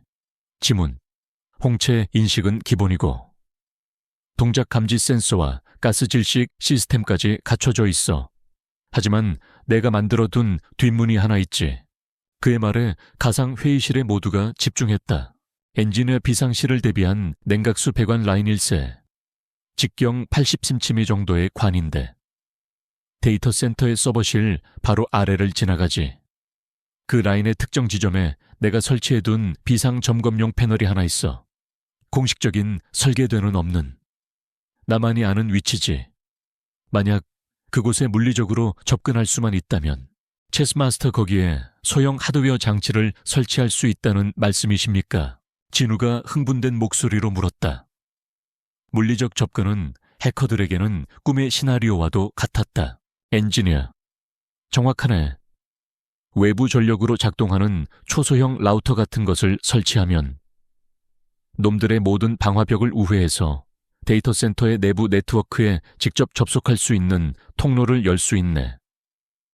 놈들의 심장부에 우리만의 스파이를 심어두는 셈이지. 서연의 손가락이 빠르게 움직였다. 김동현의 계획은 대담했지만 치명적인 약점이 있었다. 헬레나 문제는 누가 그곳에 접근하느냐입니다. 최민환의 감시가 건물 주변에 집중되어 있을 겁니다. 우리 중 누구도 직접 갈 수는 없습니다. 회의실에 잠시 침묵이 흘렀다. 그때 이수진이 조심스럽게 입을 열었다. 리포터 리, 방법이 있을지도 모릅니다. 런칭 행사 준비를 위해 수많은 외부 업체 인력들이 데이터 센터를 드나들 겁니다. 케이터링, 청소, 시설 관리. 만약 우리가 그들 중 한 명을 섭외하거나 혹은 그들 중 한 명으로 위장할 수 있다면요. 헬레나, 좋은 생각입니다. 하지만 리스크가 너무 큽니다. 신원 조회가 철저할 겁니다. 체스 마스터 제가 확인해 보겠습니다. 넥서스 코어의 행사 용역업체 리스트를 해킹해서 가장 보안이 허술한 인력을 찾아보죠. 신분 위조는 제 전문 분야 중 하나입니다. 키메라의 계획은 점점 더 구체화되고 있었다. 각자의 전문 분야가 톱니바퀴처럼 맞물려 돌아가기 시작했다. 이제 마지막, 가장 중요한 역할이 남았다. 헬레나, 마지막으로. 심판의 망치. 이것은 체스마스터와 제가 맡겠습니다. 서연은 자신의 모니터에 복잡한 코드 블록을 띄웠다. 헬레나, 런칭 행사 당일. 강태준은 무대 위에서 프로메테스의 위대함을 전 세계에 생중계로 시연할 겁니다. 바로 그 순간, 우리는 트로이시의 목마를 통해 데이터 센터에 침투해 그의 시연을 하이제킹할 겁니다. 헬레나, 네. 그가 보여주려던 화려한 데이터 시각화 대신 우리가 준비한 영상과 데이터를 메인 스크린에 송출하는 겁니다. 이수진 기자님이 터뜨린 기사의 핵심 증거들, 그의 횡령 장부, 불법 로비 내역, 그리고 프로메테스가 실제로는 어떻게 국민을 감시하는지를 보여주는 시뮬레이션까지 전 세계가 생방송으로 그의 범죄를 목격하게 만드는 거죠. 가상회의실은 숨막히는 긴장감에 휩싸였다. 그것은 거의 불가능에 가까운 작전이었다. 넥서스 코어의 최고 전문가들이 지켜보는 앞에서 전 세계가 주목하는 생방송을 실시간으로 해킹한다는 것은 신의 영역에 도전하는 것과 같았다. 엔지니어, 불가능해. 놈들의 방송 통제 시스템은 외부 네트워크와 완전히 분리된 폐쇄망으로 운영될 걸세. 우리가 뚫고 들어갈 방법이 없어. 헬레나, 그래서 심판의 망치가 필요한 겁니다. 우리는 그들의 방송을 해킹하는 게 아니에요. 방송의 소스가 되는 데이터 자체를 바꿔치기 할 겁니다. 서연은 자신이 설계했던 프로메테스의 원본 아키텍처를 떠올렸다. 강태준은 많은 것을 바꿨지만 핵심적인 데이터 처리 구조까지 바꾸지는 못했을 것이다. 헬레나 프로메테스가 처리한 결과값은 시각화 엔진을 거쳐 방송 시스템으로 송출됩니다. 우리는 그 중간, 즉 데이터가 시각화 엔진으로 넘어가기 직전의 파이프라인을 가로챌 겁니다. 방송팀은 자신들이 내보내는 영상이 조작되었다는 사실을 스크린에 모든 것이 나타난 뒤에야 알게 될 겁니다. 그때는 이미 늦었겠죠. 그녀의 계획은 너무나도 대담하고 정교해서 듣고 있는 것만으로도 소름이 돋을 정도였다. 그녀는 단순히 시스템을 파괴하는 해커가 아니었다. 그녀는 시스템의 작동 원리를 역이용하여 적의 심장을 찌르는 전략가였다. 그날 이후 키메라의 네 멤버는 각자의 위치에서 톱니바퀴처럼 움직이기 시작했다. 이수진은 밤을 새워가며 기사를 작성하고 해외 언론과 비밀리에 접촉했다. 김동현은 자신의 낡은 작업실에서 데이터 센터의 심을 목마를 설계하고 제작했다. 진우는 용역업체 직원의 신분을 훔치고 최민환의 감시망을 교란하기 위한 디지털 연막을 치는 데 집중했다. 그리고 한서연은 자신의 작은 지휘 통제실에서 이 모든 것을 조율하며 마지막 심판의 망치를 벼리고 있었다. 그녀의 딸 민지가 잠든 깊은 밤, 그녀의 키보드 소리는 마치 대장장이가 칼을 벼리는 소리처럼 어둠 속에서 규칙적으로 울려 퍼졌다. 거대한 전쟁을 앞둔 폭풍 전야의 고요함이었다. 프로메테스 런칭 행사가 2주 앞으로 다가오면서 최민환의 조임은 강철 올가미처럼 조여왔다. 러시아 해커 그룹이라는 가짜 흔적에 노란한 것에 대한 분노는 그를 더욱 집요하고 잔인한 사냥꾼으로 만들었다. 그의 모든 자원과 감각은 이제 사망자 한서연의 유령을 추적하는 데 집중되고 있었다. 그는 한서연의 주변 인물들을 샅샅이 다시 훑기 시작했다. 과거의 동료, 친구, 심지어는 대학 시절 스쳐 지나갔던 인연까지. 대부분은 의미 없는 조사로 끝났지만 단 한 명의 이름이 그의 집요한 필터에 걸려들었다. 박진우, 한서연의 유일한 공범으로 지목되었던 남자. 그 역시 공식적으로는 모든 기록이 끊겨 있었다. 최민환은 박진우가 완벽한 유령이라고 생각하지 않았다. 인간은 누구나 흔적을 남기기 마련이다. 특히 감정이라는 약점을 가지고 있다면. 그의 팀은 박진우의 가족관계를 파고들었고 치매를 앓고 있는 그의 노모가 경기도의 한 요양병원에 입원해 있다는 사실을 알아냈다. 그리고 결정적인 실마리를 찾아냈다. 누군가 차명 계좌를 통해 매달 병원비를 입금하고 있었다. 액수는 크지 않았지만 단 한 번도 거르지 않고 5년간 지속된 송금이었다. 덫을 놔. 최민환이 짧게 명령했다. 그의 팀은 요양병원 주변에 거미줄 같은 감시망을 쳤다. 그들은 성급하게 움직이지 않았다. 짐승이 먹이를 낚아채기 전 숨을 죽이듯 조용히 기다렸다. 한편 진우는 다가올 결전을 준비하며 자신의 은신처에서 거의 나오지 않았다. 하지만 한 달에 한 번, 어머니를 멀리서라도 뵙고 오는 것은 그가 스스로에게 허락한 유일한 숨구멍이었다. 그날도 그는 몇 겹의 변장을 하고 여러 번의 경로 수정을 거쳐 병원 근처에 접근했다.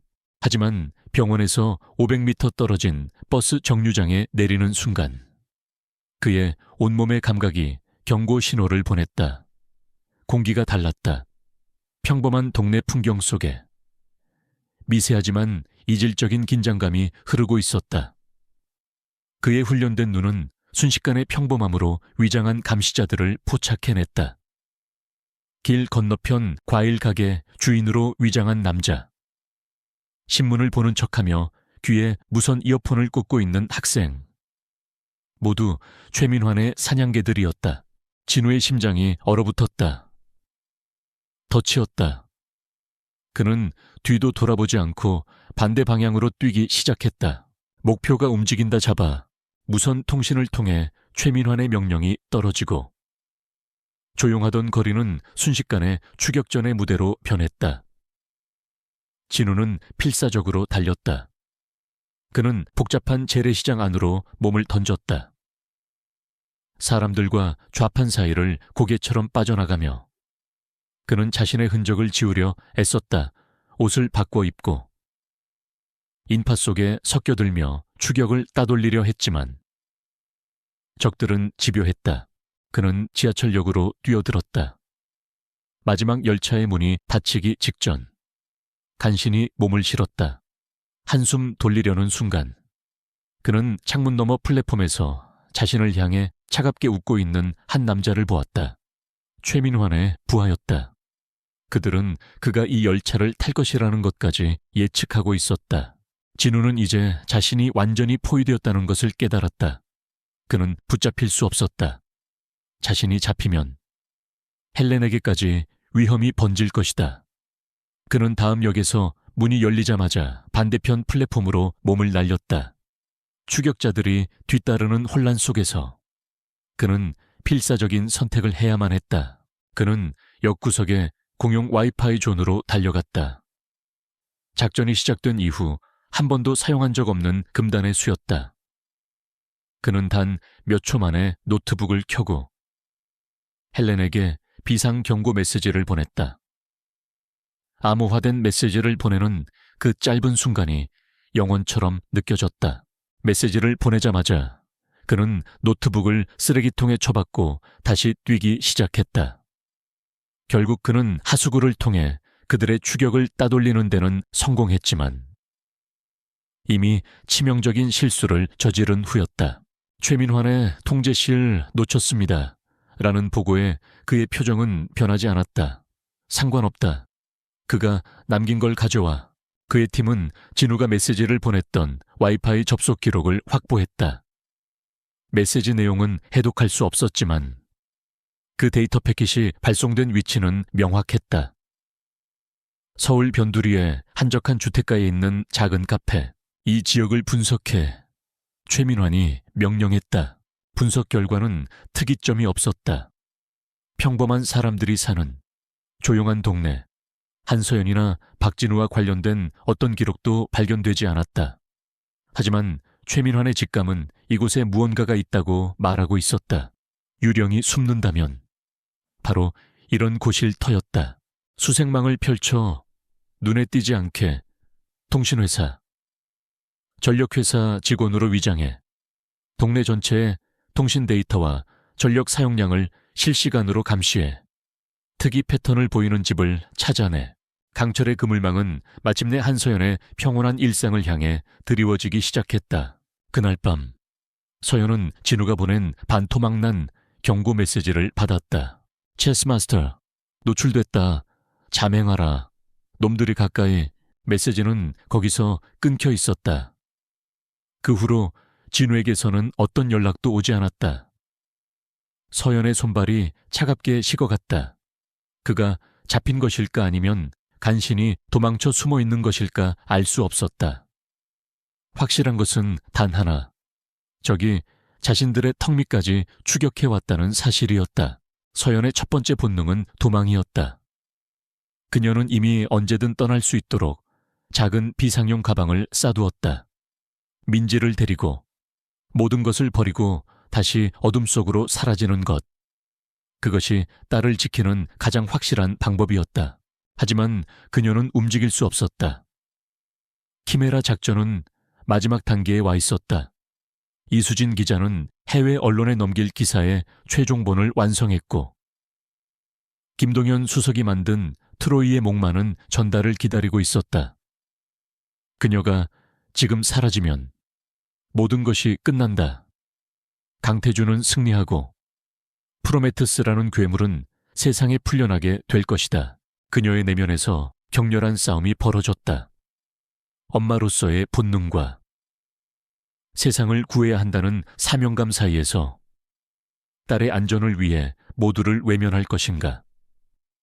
아니면 딸이 살아갈 세상을 위해 딸을 위험에 빠뜨릴 수도 있는 싸움을 계속할 것인가? 그녀가 고뇌에 잠겨 창밖을 내다보던 그 순간 등골이 오싹해지는 광경을 목격했다. 낯선 통신회사 수리 차량 한 대가 그녀의 집 건너편에 서 있었다. 그리고 동네를 산책하는 듯한 한 남자가 손에 든 스마트폰으로 주변 집들을 교묘하게 촬영하고 있었다. 그들은 이미 와 있었다. 이 동네 전체가 그들의 감시망 안에 들어온 것이다. 도망칠 곳은 없었다. 바로 그때 작은 민지가 그림 한 장을 들고 그녀에게 달려왔다. 엄마, 이것 봐, 엄마랑 나야. 그림 속에는 두 사람이 환하게 웃으며 손을 잡고 있었다. 안전하고 행복한 모습이었다. 서연은 그 순수한 그림을 보는 순간 깨달았다. 도망치는 것은 민지를 지키는 것이 아니다. 평생을 그림자 속에서 두려움에 떨며 살게 하는 것이다. 딸에게 저 그림과 같은 세상을 물려주기 위한 유일한 방법은 도망이 아니라 싸워서 이기는 것이었다. 괴물의 목을 베어 이 지긋지긋한 악연을 자신의 손으로 끝내는 것이었다. 서연은 민지를 끌어안았다. 너무나 세게 안아서 작은 아이가 숨 막혀 할 정도였다. 그녀의 얼굴은 무서울 정도로 침착해져 있었다. 결심이 섰다. 그녀는 남은 팀원들에게 짧은 암호 메시지를 보냈다. 헬레나, 체스 마스터는 이탈했다. 작전은 예정대로 진행한다. 무슨 일이 있어도 진실의 대가는 그녀 자신의 목숨이 될지도 몰랐다. 하지만 그녀는 기꺼이 그 대가를 치를 준비가 되어 있었다. 프로메테스 글로벌 런칭 행사가 열리는 컨벤션 센터는 그야말로 부와 권력의 집결지였다. 전 세계에서 날아온 투자자들, 각국의 정재계 인사들, 그리고 수백 명의 기자들로 발 디딜 틈이 없었다. 화려한 조명과 웅장한 음악 속에서 모든 것이 강태준의 성공을 찬양하고 있었다. 무대 뒤 대기실에서 강태준은 거울에 비친 자신의 모습을 보며 만족스러운 미소를 지었다. 그는 세상의 정점에 서 있었다. 최 실장. 그가 인터컴을 통해 불렀다. 쥐새끼는 어떻게 됐나? 컨벤션 센터 지하에 마련된 보안 통제실에서 최민화는 수십 개의 CCTV 화면을 감시하며 답했다. 서울 외곽에 특정 주택에 숨어 있는 것으로 보입니다. 모든 출입로를 봉쇄하고 감시 중입니다. 행사만 끝나면 바로 소탕하겠습니다. 오늘 밤 의장님의 승리를 축하하는 완벽한 선물이 될 겁니다. 좋아. 강태준은 흡족하게 웃으며 통신을 끊었다. 그는 이제 그 유령에 대해 더 이상 신경 쓰지 않았다. 곧 세상이 자신을 신으로 떠받들게 될 터였다. 하지만 그 시각, 키메라의 동맹들은 각자의 위치에서 마지막 숨을 고르고 있었다. 이수진 기자는 자신의 오피스텔에서 뉴욕타임즈와 가디언의 편집장들과의 보안 화상회의를 막 끝낸 참이었다. 그녀의 송화 UPC 코드는 땀으로 축축했다. 그녀는 자신의 신호만을 기다리고 있는 전 세계의 기자들에게 마지막 확인 메시지를 보냈다. 이제 화살은 시위를 떠났다. 강원도의 전파상에서 김동연 수석은 낡은 오실로스코프 화면을 주시하고 있었다.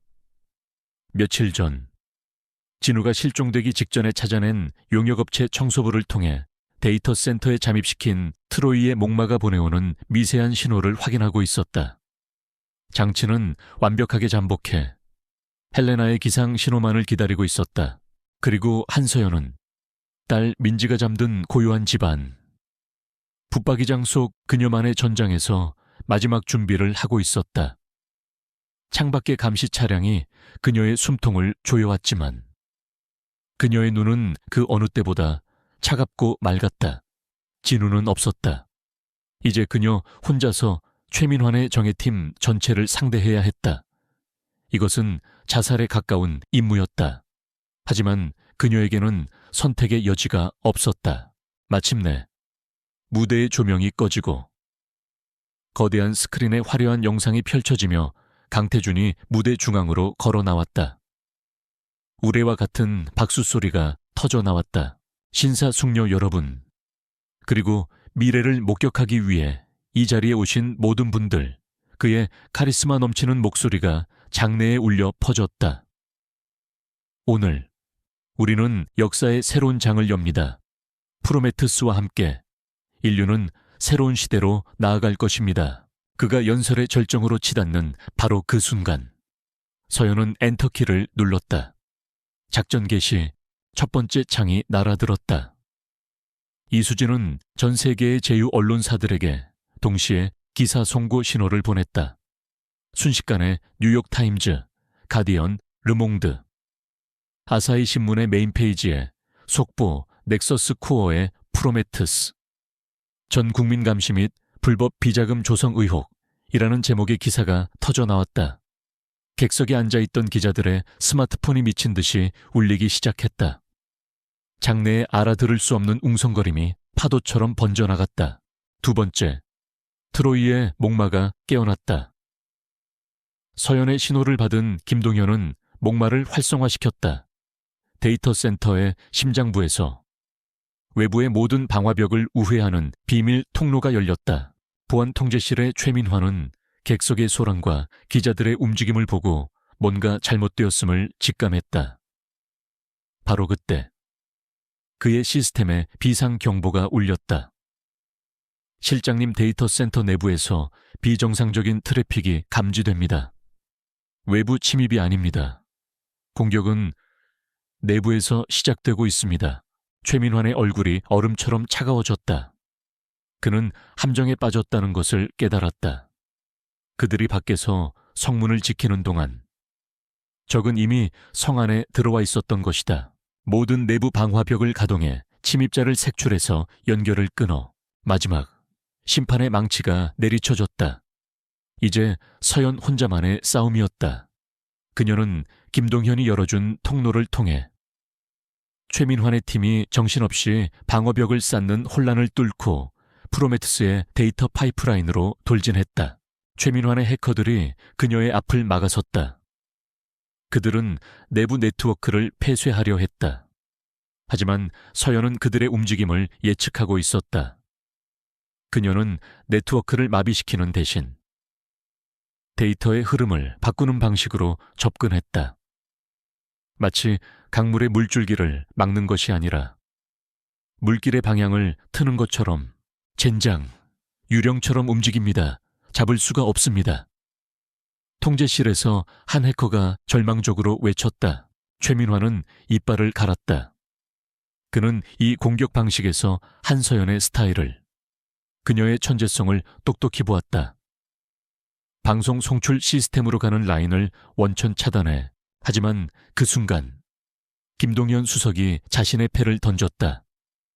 그는 자신의 작업실에서 데이터 센터의 예비 전력 시스템을 제어하는 오래된 코드를 작동시켰다.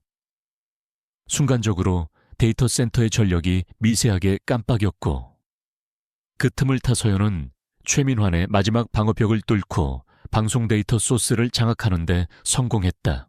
무대 위에서 강태준은 아직 아무것도 모른 채 프로메테스의 실시간 시연을 시작하려 하고 있었다.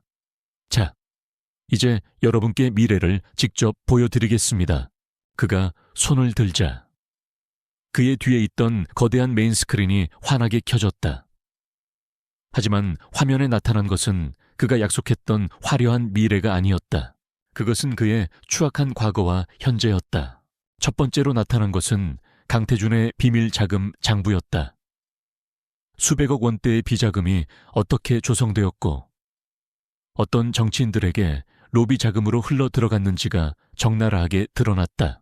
화면이 바뀌고 한 정치인과 은밀하게 대화를 나누는 그의 목소리가 컨벤션 센터에 울려 퍼졌다. 반입 타만셴 프로메테스만 완성되면 언론도, 여론도 모두 우리가 원하는 대로 만들 수 있습니다. 객석은 경악과 분노로 술렁였다. 카메라 플래시가 미친 듯이 터져 나왔다. 그리고 마지막으로 화면에는 프로메테스의 진짜 시연이 펼쳐졌다. 서연이 프로메테스의 엔진을 역이용해 만든 시뮬레이션이었다. 화면에는 바로 이 행사에 참석한 몇몇 유명인들의 얼굴이 나타났고 그 옆으로 그들의 개인 정보, 금융 기록, 의료 기록, 그리고 사적인 이메일 내용까지 실시간으로 흘러가기 시작했다. 그것은 기술의 축복이 아니라 완벽한 디지털 통제 사회의 공포 그 자체였다. 비명과 고함이 터져 나왔다. 행사는 아수라장이 되었다. 강태준은 무대 위에서 얼어붙었다. 그의 얼굴에서 핏기가 사라지고 공포와 불신으로 일그러졌다. 그는 전 세계로 생중계되는 카메라 앞에서 자신의 제국이 실시간으로 잿더미가 되어 무너져 내리는 것을 속수무책으로 지켜봐야만 했다. 방송을 끊어 당장 건물의 모든 전원을 차단해 최민환이 절규하듯 소리쳤다. 하지만 너무 늦었다.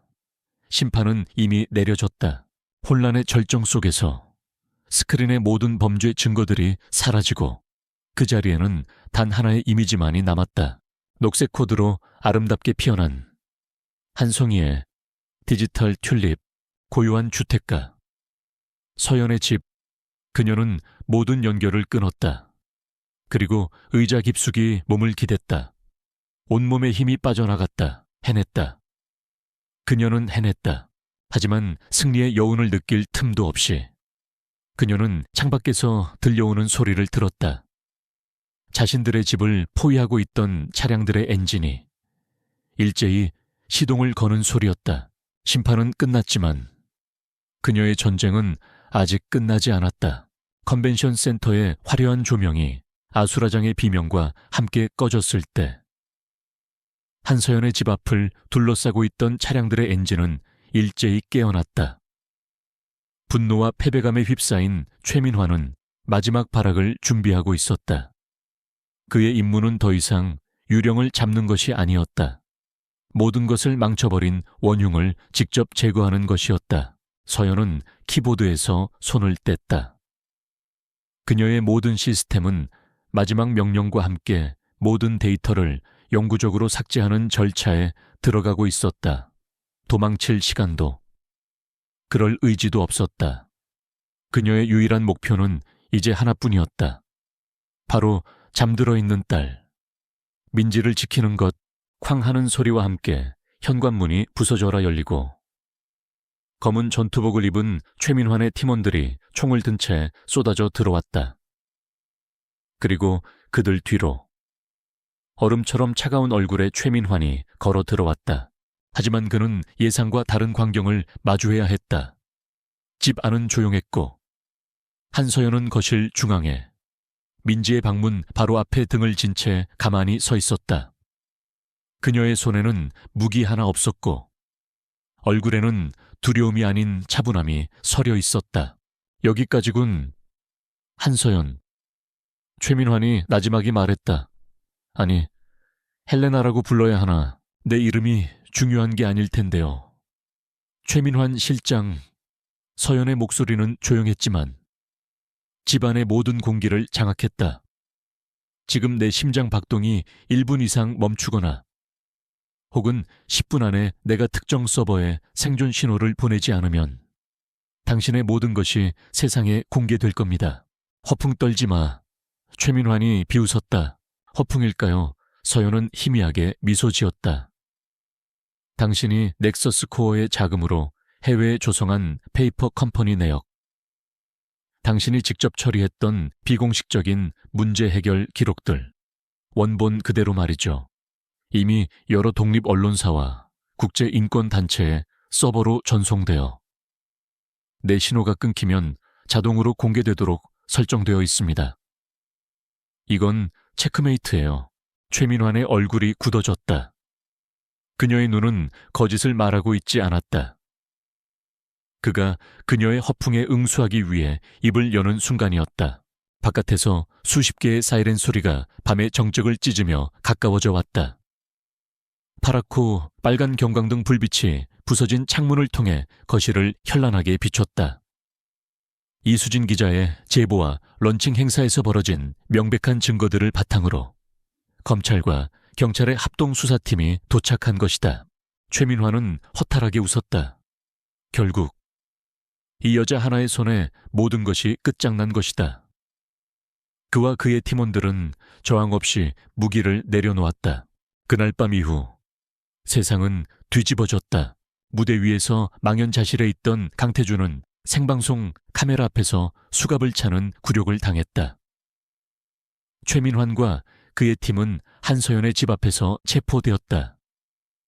넥서스 코어에 대한 대대적인 압수수색이 시작되었고 프로메테스 스캔들은 대한민국을 뒤흔든 최악의 게이트로 번져나갔다. 강태준이 쌓아 올렸던 거대한 제국은 하룻밤 사이에 신기루처럼 무너져 내렸다. 몇 주 후 한서연은 감옥이 아닌 국가정보원의 안전가옥에 있었다. 헬레나의 정체는 극소수의 정부 최고위 관계자들에게만 보고되었다. 이수진 기자와 김동연 수석이 그녀의 신변 보호를 조건으로 정부와 협상한 결과였다. 그녀는 이제 정부의 전문가팀과 함께 일하고 있었다.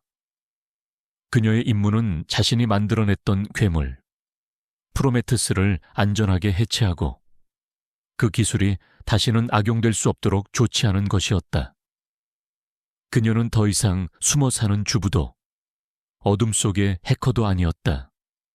그녀는 자신의 전문성을 존중받으며 과거의 실수를 바로잡고 있는 유능한 엔지니어, 본래의 한서연으로 돌아와 있었다. 복수가 아닌 책임감 있는 행동을 통해 그녀는 비로소 자신만의 구원을 얻고 있었다. 그리고 몇 달의 시간이 흘렀다. 거대한 폭풍이 휩쓸고 지나간 자리에 마침내 평온한 아침이 찾아왔다. 따스한 햇살이 내리쬐는 공원. 서연은 벤치에 앉아 저 멀리서 나비를 쫓아다니는 민지를 바라보고 있었다. 이야기가 시작되었던 혼잡한 시장과는 다른 평화롭고 고요한 풍경이었다. 그녀의 옷차림은 여전히 소박했지만 얼굴을 들이우고 있던 깊은 피로감과 불안의 그림자는 사라져 있었다. 그 자리에는 단단하고 온화한 평온함이 자리 잡고 있었다. 그때 누군가 그녀의 옆에 조용히 앉았다. 박진우였다. 그는 최민환의 추격에서 벗어나 깊이 잠적했다가 모든 것이 끝난 후에야 세상 밖으로 나왔다. 한서연의 증언 덕분에 그의 모든 혐의는 벗겨진 상태였다. 오랜만이네. 진우가 멋쩍게 웃으며 말했다. 그러게 서연도 부드럽게 미소 지었다. 두 사람 사이에는 많은 말이 필요 없었다. 그들은 함께 지옥을 건너온 전우였다. 그들은 잠시 말없이 아이들이 뛰노는 평화로운 공원의 풍경을 바라보았다. 이 평범한 일상을 지키기 위해 그들이 어떤 싸움을 했는지 이제는 아련한 기억이 되어가고 있었다. 이수진 기자는 프로메테스 스캔들 보도로 퓰리처상 후보에 올랐고 대한민국에서 가장 신뢰받는 기자로 우뚝 섰다. 김동연 수석은 새로 출범한 대통령 직속 AI 기술 윤리위원회의 명예위원장으로 초빙되었다. 모두가 각자의 자리에서 정의를 되찾았다. 잠시 후 진우는 자리에서 일어났다. 가볼게. 가끔은 연락하고 지내자. 그는 웃으며 손을 흔들고는 인파 속으로 사라졌다. 서연은 다시 민지를 바라보았다. 그때 그녀의 주머니에서 스마트폰이 작게 진동했다. 정부의 고위 관계자가 보낸 메시지였다. 새로 설립될 국가주도 AI 연구소의 소장직을 맡아주시겠습니까? 한서연 박사님의 능력이 필요합니다. 서연은 메시지를 가만히 내려다보았다. 그리고는 햇살 속에서 행복하게 웃고 있는 민지를 보았다. 그녀의 입가에 진정한 평화의 미소가 떠올랐다. 지난 7년간 그녀의 삶에는 선택이라는 것이 존재하지 않았다. 오직 도망치거나 싸우거나 둘 중 하나였다. 하지만 이제 그녀에게는 선택의 기회가 주어졌다. 그녀는 수락하지도 거절하지도 않았다. 그저 조용히 스마트폰을 주머니에 넣었다. 그녀의 미래는 이제 온전히 그녀 자신의 것이었다. 서연은 벤치에서 일어나 딸을 향해 걸어갔다. 더 이상 두려움에 쫓기지 않는 가볍고 자유로운 발걸음이었다. 민지야, 엄마 왔다. 긴 밤이 지나고 마침내 모녀에게 새로운 새벽이 밝아오고 있었다.